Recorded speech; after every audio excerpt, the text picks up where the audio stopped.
Hello, everybody, and welcome to News Without Prejudice. We are here to talk about the latest legal happenings. How are you today, John? I'm doing fantastic here in Hemmat Studios, where we now also have a better background, so it's not just a white void. We appreciate all the listeners sort of like bearing with us. We had to put out some. We have all of our camera equipment set up. We're still decorating. Oh, yeah. So we have this sort of like pseudo setup, and we're hoping to get some more lighting. We're hoping to get some more polish, but we're already really proud of what our team has put together here. A huge shout out to the entire Hemmat production team. Absolutely. It's awesome. A whole bunch of stuff has been happening, Lindsay. What's in the news today? Yeah. First, I want to jump right into an update on our dear Kilmar Abrego Garcia, the Maryland man who was deported to an El Salvadorian prison, Seacoat, as it seems everyone knows it now. Yeah, I call it Seacot. Some people call it Seacoat. You know, oh yeah, it's Seacot is already, I think, an English English abbreviation. Cool. So I think it's all potatoes at this point, but it's the bad place. It's the bad place. It's the bad place. And that's where Kilmar Abrego Garcia is. When we last talked, the Supreme Court had just ordered the administration to comply with the district court and to facilitate the return of Garcia to the U.S. But the ladies are still fighting over this. Yes. For me, this just seems like a load of dookie. Yes. So, Judge Paulizinis ordered that the U.S. must facilitate Garcia's return as soon as possible, and we finally have his status. We know that he is alive and secure in Seacoat. Okay. Finally, after weeks and weeks and weeks of pushing for his status and not getting any of it. So, what do you think, John, of this latest? I believe so. So our last recording that we published on Monday, the 14th, was filmed on the 11th. So it was a couple days old. Yeah. It was right after the Supreme Court dropped their order on Thursday last week. What has happened since is and in that episode, I talked a little bit about how the judicial branch is essentially in this sort of like double brinksmanship game, where all the judges, all the way up to the Supreme Court, know that ultimately they have no enforcement power. Yeah. That if it like comes right to it, they're powerless, right? Their power comes from the perception of their power. And so every judge keeps giving the administration like a way to squeak around the order without directly confronting the authority of the judicial branch. So the Trump administration has hung its entire hat on like the word facilitate versus effectuate, and the Supreme Court in its administrative order put in a reference to like the due deference owed to the executive branch. And basically what that's done is that gives the Trump administration a right to basically not cooperate, but not on the grounds of like a constitutional basis. So a lot of people have been saying like constitutional crisis. I am hesitant to declare that yet. I think what the Trump administration is doing is very dangerous and very bad, and I don't agree with it. But it's not a technical constitutional crisis yet, because they're not saying you don't have authority over me. They're saying we can't get him back because El Salvador has control over his custody, which I think is a bad faith argument. Yes. But it's not an argument about whether or not the Supreme Court can influence executive decision making. And I got some heat like over the weekend from people who listened to the episode, and they were like, you should call, there's smoke, there's fire, there must be a constitutional crisis. I've been hesitant to feed into that, because I have always thought like who benefits, like who right now is most impeded by the Constitution's requirements for due process, right? Who benefits from the narrative that the Constitution is broken and it must therefore be changed or thrown out entirely? The Trump admin. The Trump administration is the one that benefits most heavily from that narrative. Yep. I am not saying you should not care or not be engaged with what is going on, or that I like it. I'm just saying that we need to be very careful about what we call when. Because if we're constantly saying constitutional crisis over and over and over and over again, then eventually it'll lose meaning, right? Which is one of the tactics of the Trump administration, is they just sort of dip their toe in the water enough until it doesn't burn them. And then they kind of acclimatize us to norms that shouldn't be tolerated. And I don't want to cross that line when it comes to constitutional matters. Anyways, the federal court, the lower courts have requested daily updates from the Trump administration, demanding like by I think 5 p.m. Eastern every single day from someone knowledgeable, saying like, you tell us where he is, what you've done to bring him back. Yeah. And then Trump in response brought in Bukele into that like White House briefing and had Bukele stand in front of the cameras and be like, he's a terrorist. Why would I return him? And it basically that's the Trump administration's attempt to pass the buck off to a foreign, power. Yeah, so I've got two quotes here. Oh, go ahead. Acting General Counsel for the Department of Homeland Security, Joseph Mazzara, says, quote, "The agency does not have the authority to forcibly extract an alien from the domestic custody of a foreign sovereign nation." So he's saying, we can't bring him back. And then President Bukele said, quote, "How can I return him to the United States? I smuggle him into the United States, or what do I do? Of course I'm not going to do it. The question is preposterous." So everyone is passing the buck. Yes. Everyone is passing the buck. So I should also add, I put it in the show notes of our last Garcia, episode, News Without Prejudice, that the Trump administration actually leaned on Romania to return Andrew and Tristan Tate to the United States after they had been engaged in a long manhunt against Romanian authorities who they're facing human trafficking charges overseas. And the Trump administration intervened to bring them home then. Isn't that interesting? With a far less cooperative government, I might add. Not that Romania is like the perfect state. They have a lot of corruption issues. But we're paying El Salvador to do this but we are directly intervening to have El Salvador do this. I just wanted to draw that parallel and bring that to the attention of our listeners. This has been done before many times. In addition, removal proceedings can be reversed. They have been reversed under Bush, Obama, the first Trump administration, and under Biden. ICE absolutely has the resources to bring mistakenly deported individuals back to the United States. It's a very routine thing. I know this both from norms and from my time in the civil service with the federal government. So it's something that you should not be leaning into in a good faith sense. Yep. Shall we move on to our second story of the news today? What's our next story? Our second story for today is about Harvard. They are the first U.S. university to push back against Trump's demands. In doing so, they risk losing millions in grants and contracts. The admin says it's because of Harvard's. I always put a B in there. Harvard. It's like the government. Yeah. Harvard.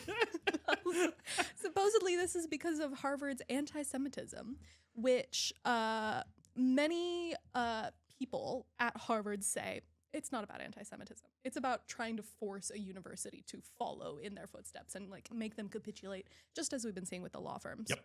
So I think the thing to focus on here is that the theory of the Trump administration is that if you do business and take funding from the federal government, we basically get a board seat. Yeah. We get a board seat on your university. Like we get to tell you what's okay. We get to tell you what's okay. And that's while it is true that federal funding has conditions as a regular course, it has never been used as such a direct ideological test before, right? The federal government, generally speaking, when it comes to relations with individual entities and states, they cannot punish, they can only like incentivize. But here Trump is using like the funding to basically say, we now run, elements of your institution and how it thinks and what it researches. Now, the Harvard, make no mistake, has a $52 billion endowment. It's basically, it's a hedge fund with a university as a side gig, right? It's incredibly well funded, and people are like, well, why should we care about whether or not Harvard is missing a few $1 billion when they've got $52 billion in the bank plus incredibly wealthy alumni, right? We should care because the federal government pays for research that the private sector will not. And ultimately, whether we like it or not, these institutions are responsive to the demands of the private sector more than they are responsive to the demands of the public, but for the government's intervention, right? Because ultimately research is here in the United States is in pursuit of commercialization. That's true. Most of the time. Not always. Like sometimes there are fantastic foundations like the Bill and Melinda Gates Foundation is a not-for-profit entity. The Clinton Foundation, tons of other like high, whatever you think about them, high-profile foundations who aren't in it for profit, but they are very much the minority in terms of volume of dollars spent on research. The government is what does most of that research. And I think that's a huge misdirect to be like, oh, they have money already. That means I get nothing from funding them. Yeah, right? That is a misdirect. Now, I have my beef with, Harvard and other federal funding, higher institutions that could definitely afford to octuple the size of their freshman class and not have any decrease in outcomes or quality of education. And yet they don't, because it makes their degrees more valuable if it's hard to get a Harvard degree. Yes. For example, my most of the last generation of my family went to Cornell Law School or got a PhD at Cornell. My father studied at Cornell Graduate School, and his PhD thesis was on like superconductors with the physics department. Cool. You say very impressive that everybody got into Cornell. Cornell had something like a 60 or 70% acceptance rate back then. Really? But you don't think about that because that was back in like the 60s and 70s. But you don't think about that. UCLA used to have a 76% acceptance rate. What? Yes. That's crazy. Back in like back through the 50s to the 80s or so, and then it started declining over time. Most what we think of as prestigious institutions had like the acceptance rate of the University of Washington. That's interesting. My uncle and aunt could not get into Cornell today, statistically speaking. Wow. Which is crazy. Yeah, that is crazy. Yeah, you'd think Cornell graduates could get into Cornell. Yeah. No longer. So when meeting an older Ivy League graduate, find out what year they were admitted and then track the acceptance rate. You will be less impressed than you think. I love that advice. Yes, you will be less impressed than you think. That is not to say they're not fantastic institutions that have, go Ithaca. But there's a reason why, they're taking people who are already remarkable for their brand, when the point of higher education should be taking the ordinary and making them amazing. Yeah, right? That It should sounds be in the progress rather than. But what these higher institutions are doing, they're taking the easy way out, and they're only taking the people who are already incredible, which is a real easy cop out in my opinion. That's a good point. I have beef with these higher institutions, but this is not the way to go about. Absolutely. Punishing them for it, especially since it has ideological ramifications for the rest of us. So disheartening. You should keep an eye on this, but I think the takeaway is Trump is actually a paper tiger. When you think back to the times that he has been pushed back against as a cohesive unit, he usually backs down pretty quickly. But what's next on our story? Yeah, this one I hadn't heard a lot about in the public sphere, but we've talked about pilots a couple of times on this show, and so I found this interesting. A group of former students are suing United Airlines and their school, United Aviate Academy, for millions of dollars. Oh, okay. Yeah. So apparently the company promoted the school as well-equipped and intensive education, but in reality, flight practice was limited because of understaffing and staff shortages and frequent turnover. And in some cases, students allege that there were students teaching other students at this expensive aviation university. Other students? Other students teaching Do we know what tuition was? We do not know what tuition was. But this is interesting to me. In March 2024, that school had more students than their cap allowed for. Oh. And so then in August 2024, a few months later, the school was placed on probation by the Accrediting Commission of Career Schools and Colleges. And in January 2005, just a few months ago, it lost its accreditation. Is that a federal institution or is that a private association? It is private. It is owned by United Airlines. Wow. Owned and operated by United Airlines. Damn. Okay. So pilots, this industry is getting even messier. Gotcha. As we hear news stories about plane crashes and planes going haywire and all this Boeing stuff, which feels really local for us. And then now this comes in here too. And United Airlines has issues too. That's kind of gives the same energy as like, did you see the Katy Perry space flight with Blue Origin? I did. Yes. She's in space. So she went up to, it was, I think, an 11-minute total flight, but only 4 minutes on the edge of space, like at the top of the troposphere. So I make that distinction because it wasn't like proper space. It was super high altitude. Like atmospheric space. Yeah, it was atmospheric space. Okay. But she goes up with like a bunch of other... Jeff Bezos' wife, I think. Yeah, Jeff Bezos' wife and One or two a bunch of other I've never heard of. celebrities. Yeah, exactly. And then after 11 minutes sitting in a cockpit, pushing no buttons, she comes back down to earth, holds up like a daffodil, and then kisses the ground. Which is true. There's like pictures. There's pictures of this right after the space flight, and people are like, "Come on, like, what do we do? Why did they make the spacesuit sexy? They did? Wait, they did. Oh my god, Hold that's on. that pisses me off. Wait, I didn't know that I didn't hear about the daisy either. Yeah, we're putting it up funny. we're putting it up on screen right now, but like here oh wow, what an Instagrammable selfie. She's so this is a fantastic one. We'll put this up on screen. I wonder if she got her nails done for the space trip. She probably did get her nails. Well, okay, so I'm like a teasing, custom Uranus on your thumb. Yeah, so we don't actually know the full cost of a Blue Origin space flight, but we know the deposit is $150,000. Just the deposit. Wow. I'm guessing this was something like $300,000 to $800,000 per seat. It is incredibly expensive. And yeah, here we go. Here's the sexy spacesuit. They're tight. Why are they tight? Why are they tight? I mean, I'm sure they have some sort of function, but they are literally only in space for only riding the cockpit for 11 minutes. They could go in their clothes. Yeah. If the whole spaceship is automated, if something goes wrong, they don't even have to. They shouldn't move, right? Like the ground crew, just buckle in. Yeah, they could just buckle in and not. But they do these publicity stunts so that they can like look cool. Maybe they're also fire retardant. I don't think so because some of them were wearing high heels. Heels are not because fire they didn't retardant. actually have space shoes. They just had space suits. That's so funny. And I think the reason people are so outraged about this is because it's another example of like billionaires cloaking themselves in like faux feminism and then claiming empowerment. Like it's not empowering to like have fuck tons of money and then contribute hundreds of tons of CO2 into the atmosphere to fight, you know, a climate change and then come back to down to earth and be like, I'm transcendent. Earth. I know it's a tough one. Tough.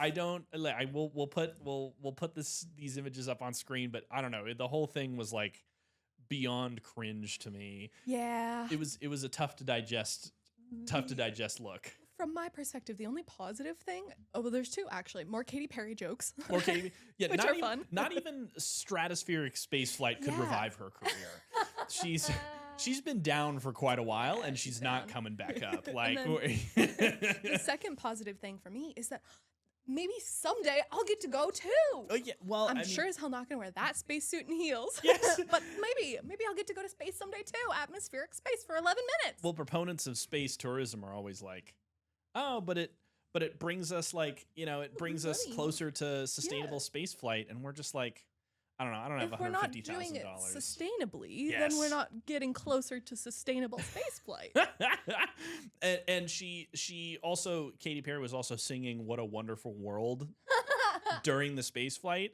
And I don't know, like if I were in my jump seat shaking like at 500 miles an hour with a 20,000 gallon bomb basically strapped at the bottom of the fuel tank, the bottom of the spacesuit, and the guy next to me was singing anything, I would be out of my seat strangling him no matter the cost to my safety. Yeah, exactly. Yeah.